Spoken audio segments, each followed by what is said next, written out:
Подписаны многие соглашения, которые будут реально помогать, так сказать, межрегиональному сотрудничеству между Казахстаном и Узбекистаном.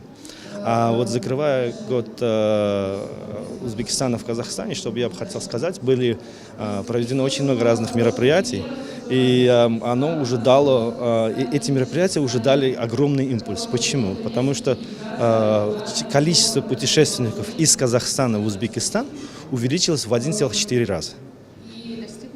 И достигла 1,8 миллиона.